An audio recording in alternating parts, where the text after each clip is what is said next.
Hi friends, welcome to Somi chef channel. இன்னைக்கு வந்து ரொம்ப சுவையான புதினா சாதம் செய்ய போகிறோம். வாங்க எப்படி செய்யறதுன்னு பார்க்கலாம். இந்த புதினா சாதம் ரொம்ப டேஸ்ட்டாக இருக்கும்.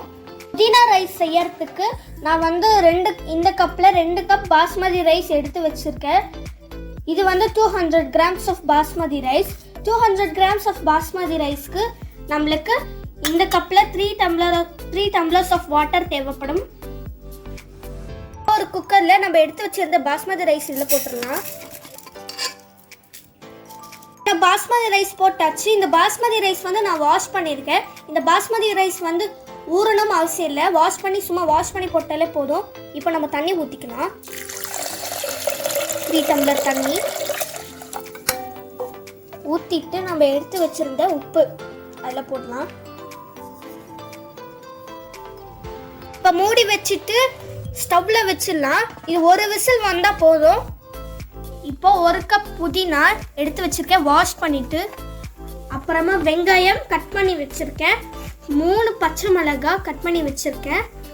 சோம்பு 1/2 ஸ்பூன், இஞ்சி பூண்டு பேஸ்ட்டு 2 ஸ்பூன். இப்போ நம்ம புதினாவை மிக்சியில் போட்டு நல்லா அரைச்சி வச்சுக்கலாம். இப்போ பாருங்கள், லைட்டாக தண்ணி ஊற்றி இந்த மாதிரி அரைச்சாச்சு. இப்போ ஒரு பேன் சூடானதோ அதில் 2 ஸ்பூன் ஆயில் ஊற்றிக்கலாம். ஊற்றிட்டு எண்ணெய் சூடாகட்டும். எண்ணெய் சூடானதோ 1/2 ஸ்பூன் சோம்பு போட்டுக்கலாம். அப்புறமா வெங்காயம்,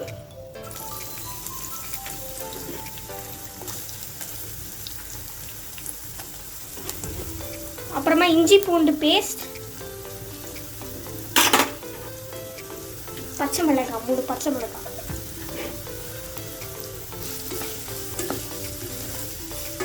இது லேசாக வதங்கினதோ நம்ம அரைச்சி வச்ச புதினா பேஸ்ட் இதில் ஊற்றுங்க. அரைச்ச புதினா பேஸ்ட் போட்டு நல்லா மிக்ஸ் பண்ணியாச்சு. இப்போ கொஞ்சமாக சால்ட் போட்டுக்கோங்க. உங்கள் தேவைக்கு ஏற்ற அளவுக்கு போட்டு மிக்ஸ் பண்ணிக்கோங்க. இது நல்லா வதங்கட்டும். இப்போ குக்கான ரைஸை ஒரு பவுலில் எடுத்து வச்சுக்கோங்க. பாருங்க எவ்வளோ அழகாக குக் ஆயிடுச்சு. நல்லா உதிரியாக வந்திருக்கு. இப்போ இது நல்லா வதங்கினதோ கொஞ்சமாக ரைஸ் போட்டு நம்ம மிக்ஸ் பண்ணிக்கலாம். ரைஸ் உடையாம பார்த்துக்கோங்க. லோ ஃப்ளேமில் வச்சு நல்லா மிக்ஸ் பண்ணிட்டே வாங்க. கொஞ்சமாக ரைஸ் போட்டு. இப்போ புதினா பேஸ்ட் வந்து எல்லாமே போட்டாச்சு. லோ ஃப்ளேமில் 2 நிமிஷம் மிக்ஸ் பண்ணுங்க. 2 நிமிஷம் கழிச்சு ஸ்டவ் ஆஃப் பண்ணிடுங்க. ஸ்டவ் ஆஃப் பண்ணிட்டு ஒரு பிளேட்ல இல்லைன்னா ஒரு பவுலில் எடுத்துக்கோங்க. இப்போ நம்மளோட டேஸ்டான புதினா சாதம்லாம் ரெடி ஆயிடுச்சு. இதே மாதிரி நீங்களும் உங்கள் வீட்டில் ட்ரை பண்ணி பார்த்துட்டு எப்படி வந்துச்சுன்னு சொல்லி கமெண்ட் பண்ணுங்கள். உங்களுக்கு இந்த வீடியோ பிடிச்சிருந்துச்சுன்னா லைக் பண்ணுங்கள், ஷேர் பண்ணுங்கள். சோமி செஃப் சேனலுக்கு சப்ஸ்கிரைப் பண்ணுங்கள். பக்கத்தில் இருக்கிற பெல் ஐக்கானை கிளிக் பண்ணுங்கள். பாய். தேங்க்ஸ் ஃபார் வாட்சிங். Like, share and subscribe Somi chef channel. Thank you.